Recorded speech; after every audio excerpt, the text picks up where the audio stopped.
A big episode here for the Tampa Bay area. I'm bringing on Vince, who we connected with at Pusha Preem's listening party about a month ago now. So, Vince, thank you for taking the time to stop by that entrepreneur show.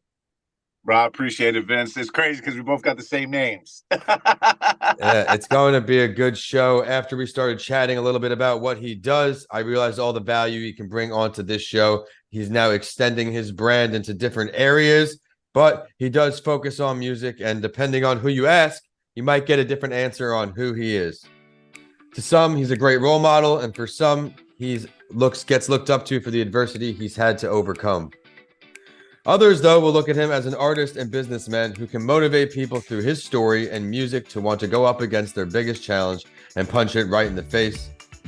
He started getting his music aspirations from Lil Wayne, Drake, seeing Daddy Yankee and Bad Bunny cross over and sell records, and also watching the business moguls like Jay-Z.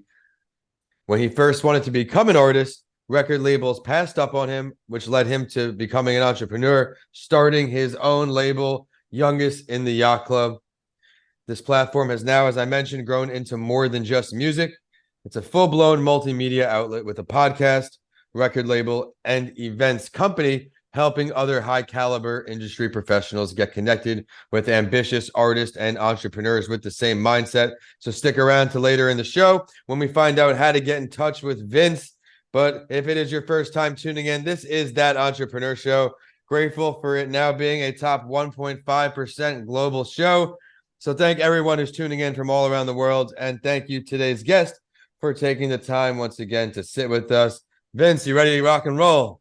Man, I'm ready. Thanks for having me, bro. I'm ready. It's going to be a good one. And get ready for the spotlight story this week. Towards the end of the show, this week, we're going over a Forbes article titled 7 Lessons Music Mavens Can Teach Entrepreneurs. I think Vince will be able to provide a lot of good feedback from that. But I want to go back in time.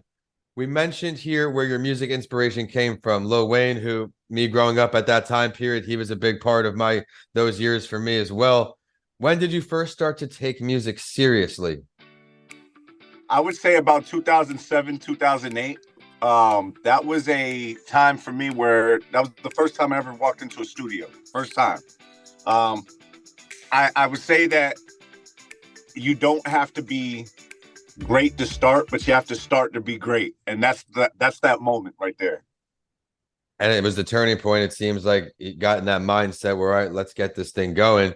What do you find the hardest part if you're a new musician, all the new musicians out there who may be tuning in, aspiring? What was the hardest part in the beginning? Obviously, showing up to the studio is big. What other challenges did you face right up front? Oh man, just finding the time to do it. You know, life happens. That during that time, I was in the streets, like super heavy. My background, if you look at my story, I played college basketball, did things, messed up my knee, thought my dream was over. Thought could only be a basketball player, and then turned to something that I knew could get me money fast, kind of the shortcut. And wanting to get out of the streets was my desire, and I was financing it, the music through the streets. I realized that was not the way. And the crazy part about it is I thought, okay, I'm putting money into this. It was still hard to find time doing it. I was like the CEO of the music. I was still in these streets trying to, get this money up. And then, I got arrested, and that takes your time, So for 3 years, I was in prison. A lot of people don't understand that time is your most valuable asset. And so when it's taken from you, or you can't find enough of it, that's the hardest thing. And so I had to learn how to make time, take it seriously, schedule time, manage my calendar, have dates that I'm doing this, and that. Realize that you can't be out here taking chances, because life is like Monopoly. You go to jail, you gonna get stuck there, And so those are the things that I realized, and I, just wanted to change my life. And I do this so that other entrepreneurs can see, hey, look, if this guy could do it, why can't I? A lot of great stuff you said there. I jotted this down for when we go live. Learning how to make time and manage your calendar. That's the biggest thing. There's a lot of ways out there that can help people. That is also one of the biggest obstacles where, for me, if I'm not organized for the day, I'm wasting time thinking, what am I going to do next? And I'm not organized. I'm a big time blocker. I do it before bed every night. I'm a little unorthodox. I do 3 a.m. to 3 p.m. is where I really try to get my 12 in. I can't really push it too much anymore. Early entrepreneurship, I'm sure you can relate, 18-hour days, 19-hour days, no problem. Now I try to be more specific with my time. I know what I have to do at each point of the day. And from there, I kind of find myself finishing tasks a little quicker because I feel organized. Would you relate to that when your organization comes to play? Oh yeah, man, definitely. And now, another thing is, taking you talked about organization and your organization. It's they're both hand in hand. That's why they're the same word. You've got the other day I got 2 hours of sleep, because of that. Just constantly mind going. You create, creatives want to create, they want to go and they want to put their ideas down, and see them come to life, and I think that's the biggest thing, being organized to be able to do that, having your workspace organized, having your stuff going. When things are all over the place, especially for me, when my personal life is all over the place, my professional life is all over the place. So I gotta make sure I tidy it up. That's a big thing with entrepreneurship that many don't fully like comprehend and grasp when you start. There is no days off. Like you could take time off, but you're falling behind in something. This isn't a 9 to 5 where Friday, 5 o'clock, you have nothing to do until Monday. Here, if your personal life's not in the best, you have something going on, it's going to carry over to your business because if you're not thinking clearly, how are you going to think clearly there? Great points right there. You mentioned how you started youngest in the yacht club. You had a little adversity come your way. You saw opportunity in it and you turned that negative event into something bigger. What is one big learning lesson you had from starting that out? Don't believe what everybody tells you all the time. Like, if you have a strong gut, don't let people talk you out of it. Don't let your family talk you out of it. Don't let your mom, your dad, there's sometimes, when you have to travel and sacrifice, something to jump into the unknown for only something is out there waiting for you. Yeah. It's important because some people, it's not that they lack vision, they just don't see yours. And that's a great way to put it. And I love how you said that there. We all have different visions. We all see things differently. No one knows it better than us. There are a lot of resources out there, coaches, mentors, which are all important, but no one knows what's going on best like you. Even when you look at your body with like doctors and things, like they may tell you this is wrong, this, what's going on inside you. Just pay attention and listen to yourself. Easier said than done, but we are all a work in progress. So don't be too hard on yourself. Before we hop into the spotlight story again, this week we have a good one from Forbes comparing lessons learned in music to entrepreneurship. Which resource did you find success with, that you can pass on to our community, whether it's a book, an app, a workshop, something you use that you got a lot out of? Oh man. How to Win Friends and Influence Other People by Dale Carnegie. Yeah. I realized that there you go. He got it. There we go. We didn't plan this, y'all. And we didn't Yeah. plan for both our days to be Vince either, guys. That's fun. That's funny. Yeah, that book. So I'm going to show you why this is important, right? If you don't really care what, people don't care how much you know until they know how much you care, And so when you're trying to get your dream, a lot of the times I had to realize I had to sell myself. In order to sell myself, I had to figure out what the other person or the other audience, what they were actually looking for. Because sometimes you're talking to the wrong people who aren't interested in what you got going on. It may not be that they don't like you. It may not be, it just doesn't fit. Mm-hmm. And so in order for you to know that, you got to ask questions and ask those people, and you got to genuinely care about what they're doing. And if it doesn't fit, that's okay, bro. Just keep going and find an audience that does. But you got to be able to understand it, see it, make sure your interests are aligned, and then give them what they want so you can get what you want.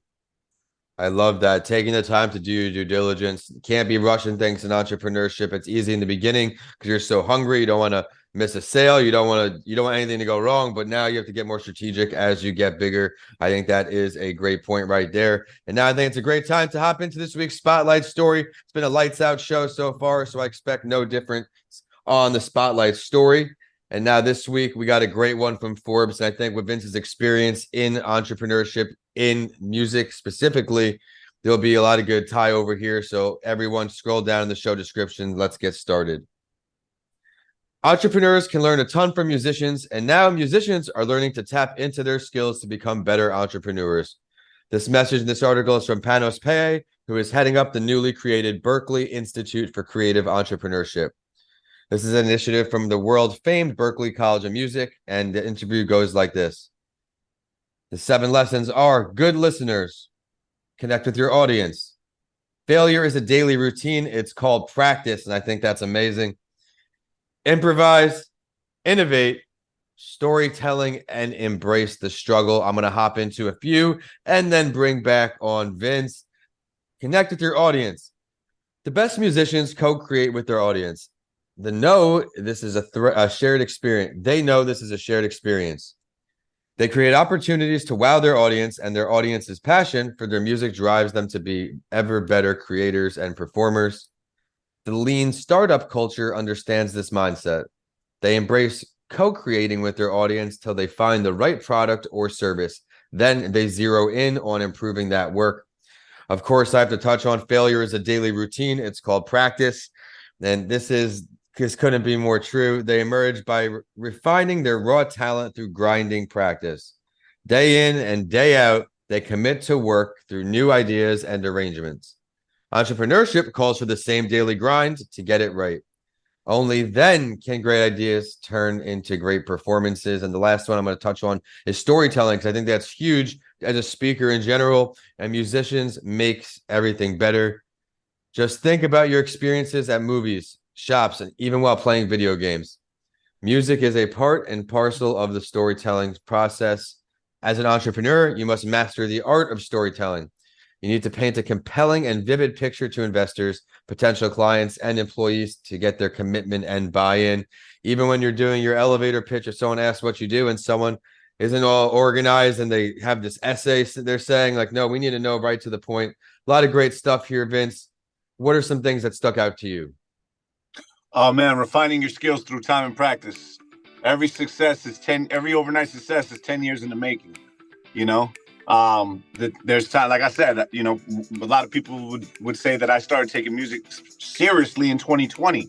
That's when I first started like really believing in myself and promoting myself to that level, with what I could do and being able to invest. But in 2007, 2008 was when I first got into the studio, like actual studio. And so learning, seeing that my sound is different from here on, then that all took time. That took practice. That took days in the gym when nobody else was looking. And that's what it is. Mostly everything we're doing is behind the scenes when no one's looking. People just see the glimpse and highlights or whatever is on social media, but they don't see the grind. And a lot of things are is a misconception, I have to say, with entrepreneurship, because the Elon Musks and the Bezos, people see those and they think we're just at the beach all day, every day, hanging, not doing much. But that's not really the case, especially in the beginning. As he mentioned, overnight success is really 10 plus years in the making. I am now doing this 8 years, and we're just like every year you think is going to be it, but then that just unlocks a new door. And that's what entrepreneurship is. One accomplishment just gets you in a new room, lets you talk to new people, what have you. But Vince, before I let you go, I always end the show. This is one question I've asked every guest, even through 3.5 years, that whether the talking points storm, because everyone gets to know the guest a little more. Which entrepreneur throughout history would you choose to sit down with, dead or alive? Which entrepreneur through history would I like to sit down with, dead or alive? I would say Jay-Z. The reason why I say Jay-Z is because I saw the transformation. I feel like we have similar roads. I feel like, somebody said it the other day, people were like that Dame Dash made, and I like Dame Dash too, but they said that Dame Dash made Jay-Z. That's kind of like what the narrative was. And he was like, people said they made Hove. Well, make another Hove. And they haven't. So it's like, I feel like that too, man. A lot of people have thought, like, hey, if it wasn't for me, you wouldn't be here, da da da. And I'm like, look, man, this is gonna happen with or without you, regardless. It's gonna go. And so I feel like Jay-Z is like the epitome of that. And I'd like to pick his brain on like, hey, what are you thinking? And hopefully it affirms what I'm thinking. I could Not see that. hopefully, for I could sure. see that choice because you also did the music to their label, and now you're evolving your brand in different ways. He probably know him better now. I see him on ESPN now with meetings with Goodell, and he's doing real crazy stuff with his sports agency. But delve a little deeper. Where are you going to meet with Jay-Z? Where's the location going to be if you can choose that too? Oh man, we in New York. We in New York. We in New York either at the 4040 At the or 4040, yeah. yeah. We in New York at the 4040, or we're like on some sky, like, top of the building, maybe in his penthouse or something. There you go, Vince. Well, it's been a great show. Appreciate you taking the time to join this community of entrepreneurs. You offered a lot of value today. Where can we find you online, whether it's social media, website, or how to find your music? Yeah, man. Everything is Vince Serrano, or I am Vince Serrano. IamVinceSerrano. My music's on all streaming platforms. It's Vince Serrano. You can also go to YouTube. I am Vince Serrano, or Vince Serrano Vivo. All right. I am Vince Serrano is the handle for all. Be sure to go check out all he's got to offer. He's up to some big things. And I am at Vincent A. Lancy on all social media and YouTube. Be sure to head to YouTube for some video clips from this show.